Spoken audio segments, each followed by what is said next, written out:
আজকে আমি আপনাদেরকে জানাবো যে কিভাবে আমাদের শরীর বলে আমাদেরকে কি করা উচিত কি করা উচিত না। শরীর কথা বলে, আমরা এটাই আজকে জানবো যে আমরা কি করে বুঝবো যে আমাদের শরীর কি বলছে। মানুষ যদি নিজের শরীরের কথা শুনে নিতে পারে তাহলে মানুষ নিজেকে অনেক বেশি সুস্থ রাখতে সক্ষম হবে। যে দুটো কারণে মানুষ সব থেকে বেশি অসুস্থ হয়ে পড়ে সেটা হলো মানসিক উত্তেজনামূলক ব্যবহার, কাজকর্ম, আর দ্বিতীয় হলো খাবার দাবারের অভ্যেস। নমস্কার সকল বন্ধুদের, আমি পিঙ্কি চৌধুরী, আমার চ্যানেলে আপনাদের সকলকে স্বাগত জানাই।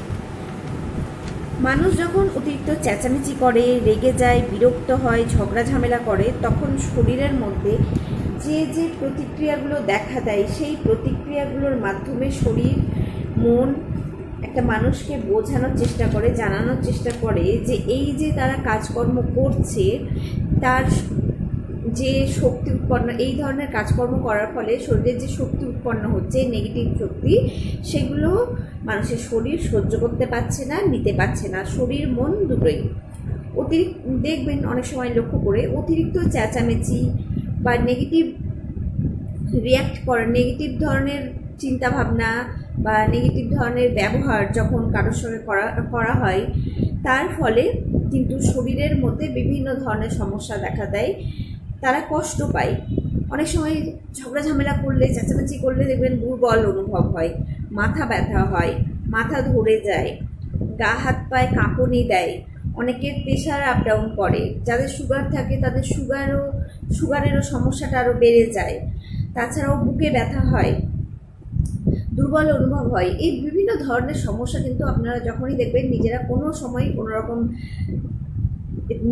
ঋণাত্মক আবেগযুক্ত, ঝগড়া ঝামেলাযুক্ত কাজকর্ম করছেন, তারপরেই নিজেদের মধ্যেই দেখবেন, লক্ষ্য করে যে আপনাদের শরীরে, আপনাদের মনে কী কী ধরনের পরিবর্তন দেখা দিচ্ছে বা কী কী অনুভব আপনারা করছেন। তাহলে এক্ষেত্রে এইটুকুই বলা যেতে পারে যে যখন শরীর কোনো কিছু নিতে পারছে না, তার মধ্যে ব্লকেজ তৈরি হয়ে যাচ্ছে, নেগেটিভ এনার্জি ভরে যাচ্ছে, তো সেই ধরনের কাজগুলো না করা উচিত। দ্বিতীয়ত হচ্ছে খাওয়া দাওয়া। যে ধরনের খাবার দাবার খেলে প্রায় অসুস্থ হয়ে যায় মানুষ, পেট ব্যথা হয়, গ্যাস, বুক জ্বালা, অম্বল, অ্যালার্জি, ঠান্ডা লাগার যে সমস্যাগুলো মানুষের শরীরের মধ্যে দেখা দেয় খাবার দাবারের জন্য, সেক্ষেত্রে সেই সমস্ত খাবার দাবারগুলো একটু এড়িয়ে চলাই ভালো। বলছি না না খেতে, কিন্তু অনেকে অনেক সময় প্রায় খেতে থাকে যে না ঠিক আছে, ওষুধ অ্যান্টাসিড খেয়ে নিল বা গ্যাসের ওষুধ খেলো বা এই খেলো, দিয়ে আবার কিন্তু আমরা ওই ধরনের খাবারগুলো খেয়ে থাকি।